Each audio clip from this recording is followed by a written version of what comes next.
মানচিত্ৰত ওদালগুৰি জিলা অন্তৰ্ভুক্ত হোৱাৰ লগে লগে জিলা প্ৰশাসন তৎপৰ হৈ পৰিছে। ওদালগুৰি জিলাৰ ভিতৰত 145 জন লোকক টংলা মহাবিদ্যালয় কোৱাৰেণ্টাইন চেণ্টাৰত ৰখা হৈছে। এই চেণ্টাৰৰ পৰা ইতিমধ্যে 9 জন সংক্ৰমিত লোকক ওদালগুৰি অসামৰিক চিকিৎসালয়ত ভৰ্তি কৰা হৈছে। শিৱসাগৰ জিলাৰ ইতিহাস প্ৰসিদ্ধ জয়সাগৰত এগৰাকী ব্যক্তিৰ একক প্ৰচেষ্টাত গঢ় লৈ উঠিছে এটা যাদুঘৰ। পাহৰণিৰ বুকুত হেৰাই যোৱা লোকজীৱনৰ বহু সম্পদেৰে চহকী যাদুঘৰটোৰ নাম উত্তৰণ। ভাস্কৰ দুৰ্লভ বৰাই জীৱনৰ সঞ্চিত সমস্ত ধনৰাশি ব্যয়েৰে নিৰ্মাণ কৰা যাদুঘৰ উত্তৰ পূবৰ ভিতৰতে বিৰল আৰু ব্যতিক্ৰম। দেশত লকডাউন চলি থকাৰ বাবে এই যাদুঘৰটো বন্ধ হৈ আছে, কিন্তু এই সময়ছোৱাৰ সদ্ব্যৱহাৰ কৰি দুৰ্লভ বৰুৱাই যাদুঘৰটো ন ৰূপত সজাই তোলাৰ কামত ব্যস্ত হৈ পৰিছে।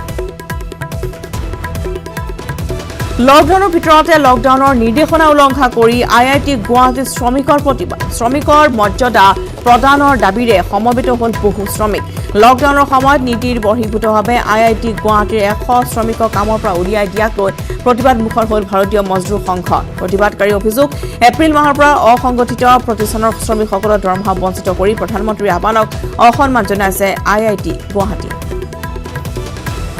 বঙাইগাঁৱৰ কৰোনা সংক্ৰমিত লোকৰ নাম উল্লেখ কৰাত বাধা নিষেধ জিলা প্ৰশাসনৰ। বঙাইগাঁৱৰ উপায়ুক্ত ডক্টৰ MS লক্ষ্মীপ্ৰিয়াই জাৰি কৰিছে গুৰুত্বপূৰ্ণ নিৰ্দেশনা। এই গুৰুত্বপূৰ্ণ সিদ্ধান্ত গ্ৰহণ কৰি COVID-19 পজিটিভ হোৱা ব্যক্তিৰ পৰিচয় কোনো প্ৰসংগতে ৰাজহুৱাকৈ প্ৰকাশ নকৰিবলৈ আহ্বান জনাইছে উপায়ুক্তগৰাকীয়ে। জিলাখনত কাৰ্যালয় সম্পৰ্কীয় যিকোনো কামৰ বাবে এতিয়াৰ পৰা কোভিড আক্ৰান্তৰ নামৰ সলনি BNGN বুলি লিখি ৰোগীৰ তালিকাৰ ক্ৰমিক নম্বৰটোহে উল্লেখ কৰিব লাগিব। চিকিৎসা সম্পৰ্কীয় যিকোনো কামৰ বাবে কোভিড আক্ৰান্তৰ নামৰ সলনি চেম্পল ৰেফাৰেল ফৰ্ম নম্বৰ উল্লেখ কৰিব লাগিব। কাৰ্বি আংলং জিলাৰ বকলিয়াঘাটস্থিত ৰুকাছেন কলেজত কোৱাৰেণ্টাইন হৈ থকা 24 গৰাকী লোকক সোমবাৰে নিজ নিজ ঘৰলৈ যাবলৈ দিয়া হয়। উল্লেখযোগ্য যে বহিৰাজ্যৰ পৰা বকলিয়াঘাট, হাওৰাঘাট আৰু লাংহিনৰ মুঠ 55 গৰাকী যুৱকক বকলিয়াঘাটৰ ৰুকাছেন মহাবিদ্যালয়ত এসপ্তাহ দিন কোৱাৰেণ্টাইন কৰি ৰখা হৈছিল। যুৱকসকলক স্বাব পৰীক্ষাৰ বাবে প্ৰেৰণ কৰিছিল যদিও এই পৰ্যন্ত ফলাফল আহি নোপোৱা বুলি যুৱকসকলে জানিবলৈ দিছে। সোমবাৰে বিয়লি যুৱকসকলক হোম কোৱাৰেণ্টাইনত থাকিবলৈ কৰ্তৃপক্ষই পৰামৰ্শ দি নিজ নিজ ঘৰলৈ যাবলৈ দিয়ে। ৰুকাছেন মহাবিদ্যালয়ত বৰ্তমানেও আৰু 31 জন লোক কোৱাৰেণ্টাইন হৈ আছে বুলি বিভাগীয় কৰ্তৃপক্ষই সদৰি কৰিছে। বটদ্ৰৱাত একেদিনাই 3টা পথৰ আধাৰশিলা স্থাপন। বিধায়িকা আঙুৰলতা ডেকাৰ অসম দৰ্শন আঁচনিৰ অধীনত আধাৰশিলা স্থাপন কৰিলে পথকেইটাৰ। মহাপুৰুষ শ্ৰীমন্ত শংকৰদেৱৰ জন্মস্থান বটদ্ৰৱা থান সংযোগী পথসমূহৰ উন্নয়নেৰে পৰ্যটকৰ আকৰ্ষণৰ কেন্দ্ৰ হিচাপে গঢ়ি তোলাৰ প্ৰয়াসেৰে বিধায়িকাগৰাকীয়ে গ্ৰহণ কৰিলে এই ব্যৱস্থা। কেইবা লাখ টকা ব্যয়েৰে নিৰ্মাণ হ'বলগীয়া 3টা গুৰুত্বপূৰ্ণ পথৰ সোমবাৰে নিৰ্মাণ কাৰ্যৰ শুভাৰম্ভণি হয়। ৰাজ্যত শেহতীয়াকৈ সংঘটিত নৃশংস গণপ্ৰহাৰত দুগৰাকীকৈ নিৰীহ লোকৰ মৃত্যু হোৱা ঘটনা কেন্দ্ৰ কৰি তীব্ৰ ভাষাৰে গৰিহণা দিছে বিধায়িকাগৰাকীয়ে। লগতে বৰ্ষাৰণ্য দিহিং পাটকা অভয়াৰণ্যৰ সন্দৰ্ভতো বিধায়িকাগৰাকীয়ে এই ক্ষেত্ৰত চৰকাৰে ৰাইজৰ আৰু সমাজৰ ক্ষতি নোহোৱাকৈ একো পদক্ষেপ গ্ৰহণ নকৰে বুলি আশা দিয়ে। শোণিতপুৰৰ ঢেকীয়াজুলিত এটা বৃহৎ গৰু চুৰি চক্ৰই চলাইছে সন্ত্ৰাস। নিশা হ'লেই গৰু চোৰে গৃহস্থৰ গোহালিৰ পৰা নিয়ে গৰু। যোৱা কেইবাদিনো ধৰি 100 টাতকৈ অধিক গৰু চুৰি হৈছে অঞ্চলটোত। পিছে 100 গৰু মাৰিলে বাঘৰু মৰণ, এই কথাই যেন ফলিয়ালে। নিশা শোণিতপুৰ জিলাৰ ঢেকীয়াজুলিৰ শিঙৰি আৰক্ষী চকীৰ আৰক্ষীয়ে গাঁওবাসীৰ সহযোগত 4টাকৈ গভাই চোৰ আটক কৰিছে। শিঙৰি চাপৰি অঞ্চলৰ পৰা যোৱা 10জনীয়া চোৰৰ দলটোৱে 9টাকৈ গৰু চুৰি কৰি নাৱেৰে ব্ৰহ্মপুত্ৰ বুকুৱেদি নিয়াৰ চক্ৰান্ত কৰোঁতেই চাপৰি অঞ্চলৰ লোকে আৰক্ষীক অৱগত কৰে।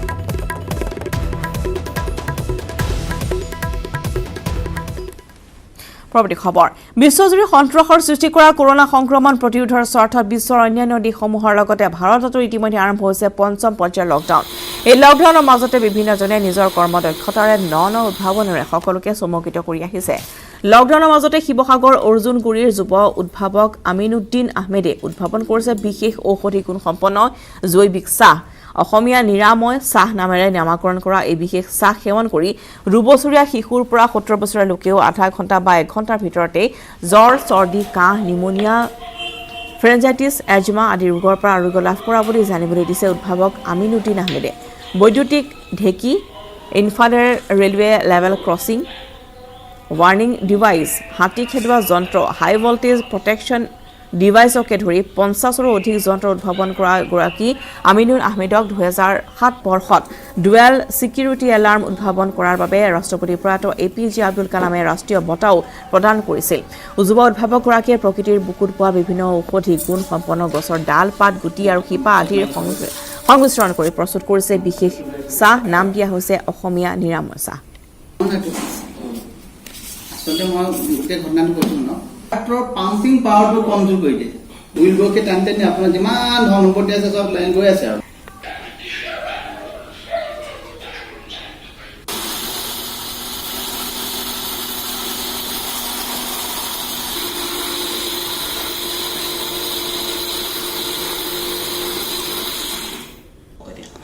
এতিয়া আপোনালোকে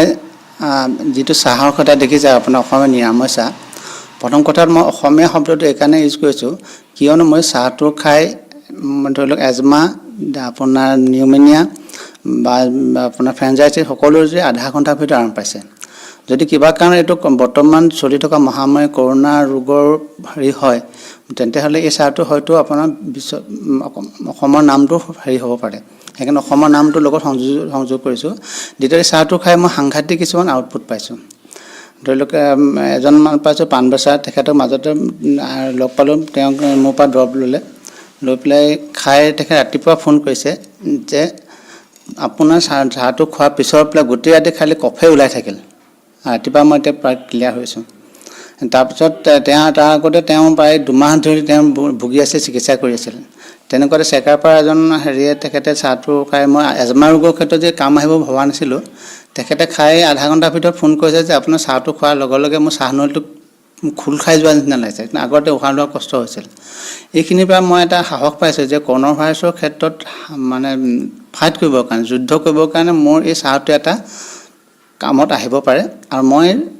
বা আমাৰ পৰিয়ালবৰ্গ সকলো আমি কৰোণা ভাইৰাছৰ ৰোগীৰ চিকিৎসাৰ কাৰণে চাহটো দিয়াবলৈ আমি প্ৰস্তুত হৈ আছোঁ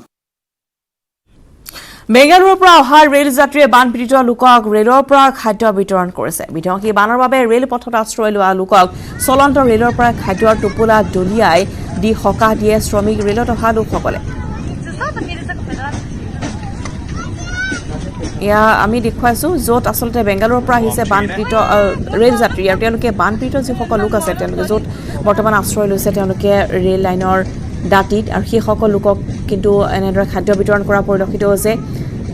ৰাজ্যলৈ ঘূৰি আহিছে যিসকল শ্ৰমিক তেওঁলোকে কিন্তু শ্ৰমিক ৰেলত আহি নিজেই কিছু আৰ্থিক জুৰুলা হৈছে আৰ্থিকভাৱে তাৰপিছতো কিন্তু আন একাংশ লোক যিসকলে বৰ্তমান বানপীড়িত হৈ ৰেলপথৰ দাঁতিত আশ্ৰয় ল'বলগীয়া হৈছে সেইসকল লোকক এনেদৰে খাদ্য সামগ্ৰী যোগান ধৰিছে ৰেলৰ পৰাই এয়া মানৱতাৰ যেন এক দৃশ্য আমি দেখুৱাইছোঁ য'ত এতিয়া যিসকল লোকে বানপীড়িত লোকে নিজৰ ঘৰ বাৰী উটি যোৱাৰ ফলত খাদ্য সংকটত ভুগিছে বা ৰেলৰ দাঁতিত তেওঁলোকে আশ্ৰয় লৈছে সেইসকল লোকক এনেদৰে ৰেলৰ পৰাই কিছু খাদ্য সামগ্ৰী বিতৰণ কৰিছে একাংশ শ্ৰমিকে আনহাতে বিহাৰৰ পৰা মিজোৰামলৈ অহা ৰেল যাত্ৰীক স্থানীয় লোকে খাদ্য যোগান ধৰিছে শ্ৰমিক ৰেল যোগে বিহাৰৰ পৰা আহিছিল বহু শ্ৰমিক মিজোৰামত ৰেলখন ৰখাত স্থানীয় ৰাইজে যোগান ধৰিছে খাদ্য সামগ্ৰী আন এক দৃশ্য আমি দেখুৱাইছোঁ য'ত বিহাৰৰ পৰা মিজোৰামলৈ আহিছে অহা ৰেল যাত্ৰীসকলক স্থানীয় লোকে খাদ্য সামগ্ৰী যোগান ধৰিছে মিজোৰামলৈ অহা ৰেল যাত্ৰীক খাদ্য যোগান ধৰিছে স্থানীয় ৰাইজে এয়া নিজৰ ঘৰৰ পৰা কালি টোপোলা লৈ ওলাই আহিছে এইসকল লোক য'ত এখন ৰেল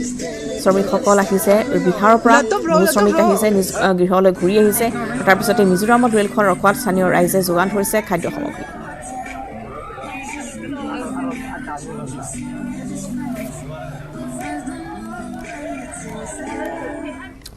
কামপুৰৰ পিছত ন অঞ্চললৈ বিয়পিছে নিশাৰী নৈৰ বান বৰকলা নৈ আদি অঞ্চলৰ বহু বিঘা কৃষিভূমি বুঢ়াইছে বানে বিধ্বংসী বহু কৃষক ফচল এতিয়া ধ্বংস হোৱা পৰিলক্ষিত হৈছে বানপানীয়ে জোৰদাৰ কৰিছে বৰ্তমান কামপুৰৰ লগতে অন অঞ্চললৈ বৰ্তমান নিশাৰী নৈৰ বান বিয়পি পৰিছে যাৰ ফলত এতিয়া বহু কৃষকৰ কষ্টোপাৰ্জিত যি ফচল আছিল সেয়া বানপানীয়ে বুঢ়াই পেলাইছে যাক লৈ এতিয়া চিন্তিত হৈ পৰিছে কৃষকসকল যে এটা বছৰৰ বাবে তেওঁলোকে যি ধান খেতি কৰিছে সেয়া ধান খেতি এতিয়া বুঢ়াই পেলোৱাৰ ফলতে তেওঁলোকে এমুঠি অনাৰ বাবে এতিয়া হাহাকাৰ কৰিব লাগিব বহু কৃষকৰ কষ্ট উপাৰ্জিত ফচল এতিয়া পানীৰ তলত পৰিছে যাক লৈ এতিয়া উপায়হীন হৈছে এইসকল কৃষক আমি অধিক খবৰ লাভ কৰিম আমাৰ নীলোৎপলৰ পৰা নগাঁৱৰ সাংবাদিক নীলোৎপল আপুনি জনাওক যে বৰ্তমান ন অঞ্চললৈ যিহেতু নিশাৰী নৈ বান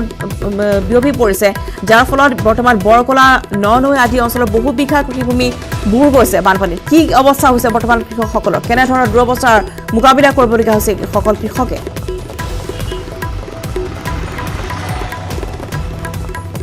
নিশ্চয় নিশ্চয় ৰশ্মিতা এটা কথা ক'ব লাগিব যি বিধ্বংসী বান আহিছে 2004 বৰ্ষৰ পিছত সেই বানে কিন্তু বৰ্তমান কেৱল মাত্ৰ কামপুৰ নহয় কামপুৰৰ লগতে কাষৰীয়া যি বৰকলা হওক ননৈ হওক এইসমূহ অঞ্চলত যথেষ্ট বৰ্তমান দেখিবলৈ পোৱা গৈছে যে সংহাৰী ৰূপ ধাৰণ কৰিছে আৰু এটা কথা ক'ব লাগিব ইতিমধ্যে 3জনকৈ লোকৰ মৃত্যু হৈছে মই দেখুৱাইছোঁ এখন কৃষিভূমি দেখুৱাইছোঁ বৰ্তমান সম্পূৰ্ণভাৱে পানীৰ তলত ইয়াত যে কৃষিভূমি কোনো চিন মুকাম নাইকিয়া হৈছে ইয়াত যথেষ্ট সংখ্যক মীন খেতিয়কৰ ইয়াত ফিচাৰীও আছে সেইসমূহ ফিচাৰী সম্পূৰ্ণ পানীত বুৰ গৈছে আৰু মই দেখুৱাইছোঁ এখন আমি য'ত উপস্থিত আছোঁ এইখন যিখন গাঁৱত উপস্থিত আছোঁ এইখন গাঁৱৰ কৃষকৰ বৰ্তমান সম্পূৰ্ণৰূপে যি খেতিভূমি সকলো বৰ্তমান বানত বুৰ গৈছে আৰু আমি বৰ্তমান ইয়াৰ পৰা পোনপটীয়াভাৱে দেখুৱাই আছোঁ আমি ইয়াৰ যি স্থানীয় লোক আছে তেওঁলোকৰ পৰা জানিব চেষ্টা কৰোঁ আপোনালোকৰ খেতি বাতি সম্পূৰ্ণৰূপে ইয়াত পানীত বুৰ গৈছে প্ৰথম বাৰিষাতে আমাৰ ইয়াত বৰষুণ আহিলে বানপীড়িত অঞ্চল হয় প্ৰত্যেক বছৰে মানে আমাক বানপানীয়ে বৰষুণ দিয়াৰ লগে লগে বানপানী ভৰি পৰাৰ লগে লগে আমাৰ ইয়াত বিভিন্ন ধৰণৰ খেতি বাতি আমি কৰিব নোৱাৰা হওঁ বিগত যোৱা বছৰো এনেকুৱা হৈ পেলাই আমি গোটেই গাঁও অঞ্চল মানে পানীত ডুবিবলগীয়া হৈছে বৰ্তমান আমাৰ এইটো এটা ধৰ্মীয় অনুষ্ঠান এটা আছে মানে কালিকা থান বুলি কয় মা কালী থানলৈ বিভিন্ন ধৰণৰ মানুহ অঞ্চলৰ মানে আমাৰ নগাঁও ডিষ্ট্ৰিক্টৰ প্ৰত্যেক মানে আমি ৰহা সমষ্টিৰ অন্তৰ্গত পৰোঁ এই সমষ্টি মানে কোনো ধৰণৰ ৰাজ সাহায্য আহিলে আমি চৰকাৰ বা কোনো ধৰণৰ বানপীড়িত অঞ্চলৰ মানুহে সাহায্য আমি নাপাওঁ নাই এইবাৰ একো পোৱা নাই বৰ্তমান লকডাউনতো আমি তেনেধৰণে সাহায্য যিখিনি পাব লাগিছিল সেইখিনি আমাৰ এইখিনি বহুত দুখীয়া কৰি হাজিৰা কৰি কৰা মানুহ হয় কিন্তু চৰকাৰে যিটো চাউল দিছিলে এই চাউলটো পোৱা গৈছে বাকী মানে বানপীড়িত অঞ্চলৰ হিচাপে আমি বানৰ যিটো সাহায্য পাব লাগে এই সাহায্যখিনি আমি পোৱা নাই এতিয়া বৰ্তমান ছাৰ বৰ্তমান এতিয়ালৈকে আমাৰ ইয়ালৈ অহা নাই বানপীড়িত অঞ্চলত মানে কি আমাৰ বৰ্তমান এইখিনি কালিকা থানা অঞ্চলত যিখিনি আমি বৰকোলাৰ পৰা ধৰি পেলাই দক্ষিণপাট অঞ্চল বালিগাঁও অঞ্চল এইখিনি আমাৰ এখন কছাৰী সীমাই বিল আছে আৰু লগতে আমাৰ যিখিনি মানুহে মানে মীন পালন কৰি পেলাই খাই ফিচাৰী আছিলে ফিচাৰীখিনিও মানে পানীত ডুবিবলগীয়া হয় বৰ্তমান মাছ ইয়াত মানে আমি একো কৰিব নোৱাৰোঁ বৰ্তমান আমাৰ যিখিনি মানুহে গাঁওখনৰ মানে বালিগাঁও বুলি কয় মই এটা কথা ক'ব লাগিব যে এইখন হৈছে এখন অসমীয়া মুছলমান যিখন পুৰণি গাঁও ঐতিহ্যমণ্ডিত গাঁও এখন যি বালিগাঁও আৰু বালিগাঁৱৰ ৰাইজৰ অৱস্থা নাইকিয়া হৈছে বাইদেউ আপোনাৰ ঘৰ বাৰী পানীত বুৰ গৈছে একেবাৰে তাৰমানে আৰু সোমাব নোৱাৰা হৈছোঁ কেঁচু কুমতি ইফালে আৰু একে অন্যান্য হেৰি তাৰমানে আমি সিবাৰো এতিয়া পানী আহিল একো এটাও নেপালোৱে আৰু এইবাৰো এতিয়া পানী আহিছে তাৰমানে একো খেতিটো এনেও বৰবাদ হৈছে আৰু তাৰ অনুসৰিও তাৰমানে একো বস্তুৱে পোৱা নাই এতিয়া খালি বাৰে বাৰে খালি পানী সোমাই থাকে ঘৰৰ ভিতৰত এতিয়াও চাওক আপোনালোকে ধন্যবাদ জনাইছোঁ নীলোৎপল এই মুহূৰ্তলৈকে কোনো ধৰণৰ সাহায্য তেওঁলোকে লাভ কৰা নাই আৰু যাৰ ফলত এতিয়া বানত বুৰ গৈছে নতুন অঞ্চল আৰু বহু কষ্টৰে তেওঁলোকে যি ফচল উৎপাদন কৰিছে সেয়াও বৰ্তমান পানীৰ তলত